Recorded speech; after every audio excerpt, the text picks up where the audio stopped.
The rain didn't feel like water. It felt like needles. I was sitting on a rusted park bench at 3 a.m., staring at a phone screen that was dark, dead, just like my bank account, just like my big plans. I waited for the breakdown. I waited for the scream, but instead, there was just nothing. Most people tell you to think big. They say you need a massive vision to change a massive failure. They're wrong. Big thoughts are heavy. When you're drowning, a big thought is just another anchor.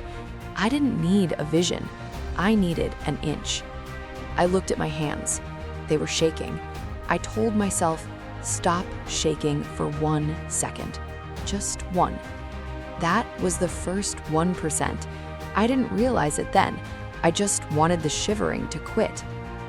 But why does the brain fight us when we try to be happy? Why does it feel like your own mind is a locked door? We treat our minds like a light switch, on or off, success or failure, happy or miserable. We wait for a lightning bolt moment to strike. We wait for the inspirational story to happen to us. It doesn't work that way. The 1% rule isn't about being positive. It's about being slightly less negative. It's the forensic math of the soul. If you are 100% convinced your life is over, you're stuck. But if you are 99% convinced, that 1% of doubt is where the light gets in.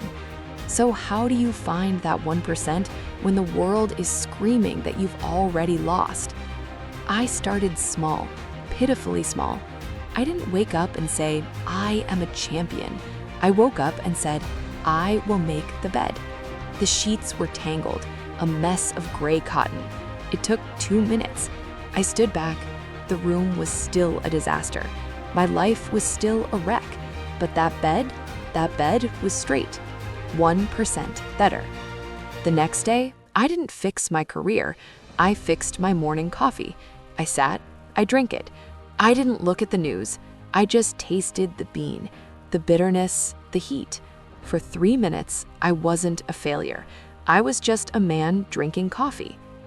But can a made bed and a cup of coffee actually stop a life from spiraling? Negativity is loud. It's a roar. Positivity, real positivity, is a whisper. It's the quiet calculation of what is actually possible right now.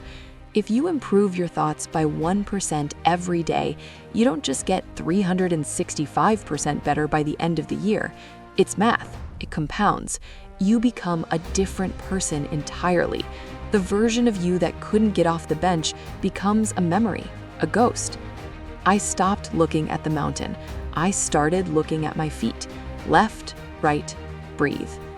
What happens when you finally stop trying to win and just start trying to edge forward?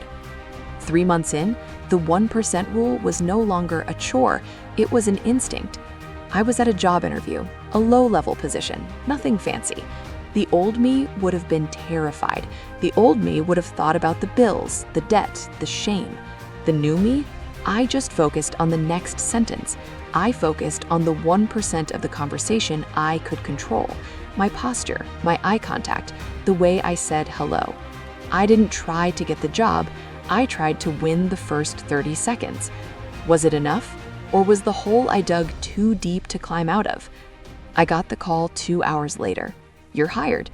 It wasn't a movie moment. There was no swelling orchestra, just a quiet voice on the other end of a cheap smartphone. I hung up and sat in my kitchen. The bed was made. The coffee mug was clean.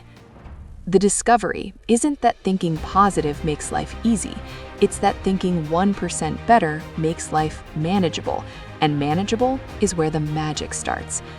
How many 1% shifts are you away from a life you don't recognize anymore? We are obsessed with the big bang, the before and after photos, the overnight success. But those are lies told by people who want to sell you a course. Real change is boring. It's microscopic. It's deciding that today you won't agree with the voice in your head that says you're worthless. You don't have to believe you're a genius. You just have to believe that the voice might be 1% wrong. That's the crack in the dam. Once that 1% of doubt enters your self-hatred, the whole structure starts to fail. I'm not on that park bench anymore, but I remember the rain.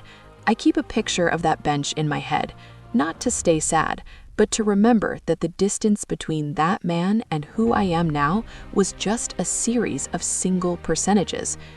Don't change your life today. It's too much work. Just change the next 5 minutes. Edge the needle. Find your 1%. Because once you find it, nobody can take it back.